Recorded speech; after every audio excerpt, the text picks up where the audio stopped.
m'appelle Carlos, je suis portugais. Je suis né dans un garage en fait. Mon père, il a toujours été dans le métier. Il était lui-même mécano et préparateur de voitures de course. Il faisait des rallyes, il faisait des courses de côte, il faisait des circuits, il faisait un peu de tout. J'y allais, dès que ma mère me donnait l'autorisation, j'y allais avec lui.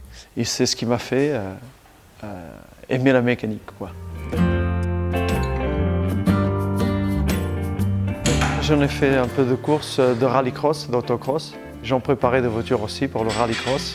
Après, je suis venu en France travailler dans une société qui faisait de la course Porsche Cup. Ça m'a donné envie de travailler à mon compte et faire ce que nous on fait, de la mécanique complète entre le moteur jusqu'à la mise en route sur le véhicule.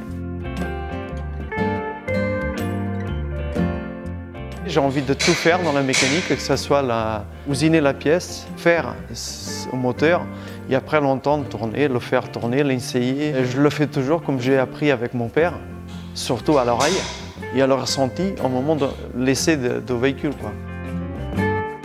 Je préfère en question de réglage les voitures anciennes parce que ça nous donne un peu plus d'autonomie. La voiture qui me vient le plus rapidement en tête, c'est la Bugatti qu'on a fait. On est parti de très peu de pièces existantes, d'une feuille blanche, et on a fabriqué un moteur à 80, peut-être 90% des pièces pour faire tourner ce moteur-là. On a réussi à faire quelque chose de très beau.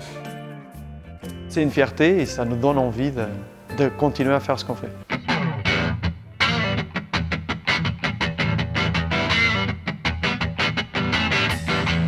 C'est un 911 en 2 litres 4E de 73, exactement. Quand j'étais petit, je voyais courir les voitures dans les courses de côte, les 911, et ça m'a impressionné. C'est peut-être pour ça que j'ai une préférence pour les 911.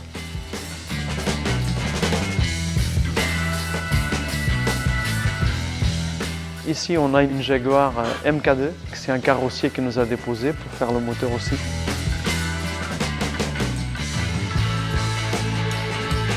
Après ici, on a une Alfa aussi, qu'on a fait une mécanique aussi, un moteur.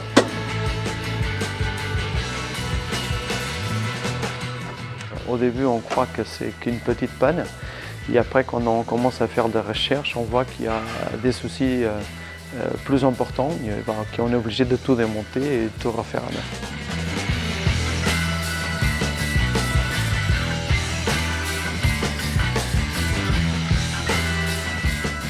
Ça, c'est une voiture des années 30, c'est une ballot. On a fait un moteur complet. Malheureusement, on n'a pas de pièces pour ça, on a tout fabriqué. Il y a des contrôles de compression, des réglages d'allumage, il y a plein de réglages à faire pour que le véhicule puisse continuer. À l'époque, il y avait un conducteur et à côté un mécano pour pouvoir faire avancer le véhicule. C'est pas comme aujourd'hui qu'on met de l'essence et on roule. C'est un moteur qui nous fait réfléchir plus. Il fait faire des recherches, des calculs de distance des pignons, des angles des pignons, et ça nous donne une fierté à la fin. C'est pour ça que nous, on préfère les moteurs comme ça, qui sont un peu plus techniques.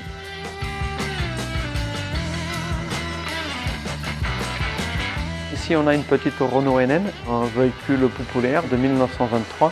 C'est un moteur qu'on va être obligé de refaire à neuf. Si on arrive à la terminer à la vente de fin d'année, c'est 99 ans. Si on n'arrive pas, c'est pour 700 ans, quoi. Le plus ancien qu'on a fait, c'est un véhicule des années 1800, on va dire 98-99. C'est un sujet un peu délicat, les véhicules thermiques qui vont être interdits, mais je pense que le véhicule électrique, ça va être un peu compliqué. Peut-être le carburant de synthèse, ça devait être plus intéressant. Et au moins, on pourrait faire tourner les véhicules qu'on a et faire de la vraie écologie. Moi, j'essaie de faire tourner ce qui est existant. Et je pense que déjà là, c'est une grande écologie. C'est pas faire des véhicules neufs, dire que c'est en écologique et tout jeter à la poubelle. Qu'est-ce qu'on va faire de nos véhicules anciens ? Un peu caché, on a une ABF avec un châssis et un moteur V4 de temps. C'est un véhicule qui a été construit dans un atelier, peut-être dans un garage d'un particulier. C'est un moteur que personne connaît, il n'y a aucune donnée technique de ce moteur. Et on va peut-être faire une transformation, mettre un moteur légèrement plus récent, un peu plus puissant. Un moteur de temps, c'est un moteur qui fume énormément, il pollue énormément. Et nous, on va essayer d'adapter un moteur à peu près de la même époque, qu'il y aura un petit peu de moins de fumée, qui pleut un peu moins.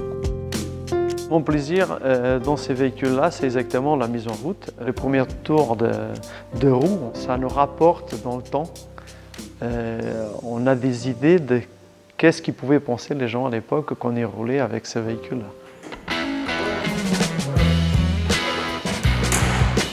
Les machine numbers, c'est bien que le véhicule soit complet, qu'il n'ait jamais été changé un moteur, qu'il n'ait jamais changé une boîte de vitesse. Ça, c'est bien pour la valeur du véhicule. Ça ne veut pas dire non plus que si on n'a pas de solution avec un bloc moteur, qu'on ne puisse pas mettre un autre. On ne va pas jeter le véhicule parce qu'il n'est pas un machine number. Quand on a des voitures de plus de 50 ans, avoir toujours les bonnes pièces, c'est pas évident. L'Atipeu, c'est un véhicule avec son petit charme, très long, avec un gros capot, moteur de 6 cylindres. Celui-là, c'est un 4,2 litres. Après, c'est un véhicule que, oui, par rapport à sa tenue de route, c'est pas les véhicules d'aujourd'hui parce que c'était déjà un moteur assez puissant. Bien sûr qu'il y a eu des courses avec, mais il faut être quand même des pilotes.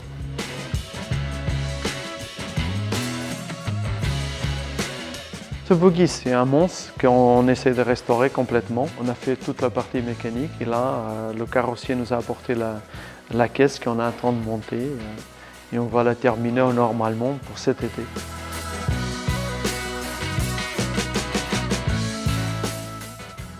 Moi, j'ai la petite Subaru que j'ai commencé. C'est un projet que j'ai commencé à 6 ans.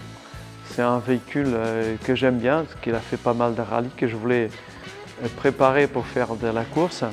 Sauf que malheureusement, je n'ai pas le temps de le terminer. Il est là dans le coin. Peut-être un jour que j'arriverai à la terminer et à faire quelques circuits avec.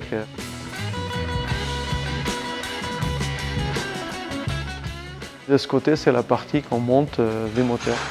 Ici, on a des moteurs très anciens, 1800. On a un moteur Jaguar, de Jaguar Type E qui est dans le fond. Moteur ici de la petite Renault NN. Et ici, on a un moteur d'une Hotskish. C'est aussi un véhicule des années fin 39-40.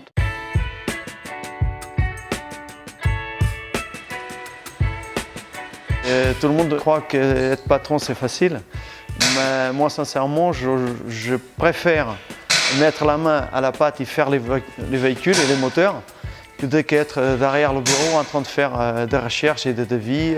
C'est la partie moins drôle de notre métier.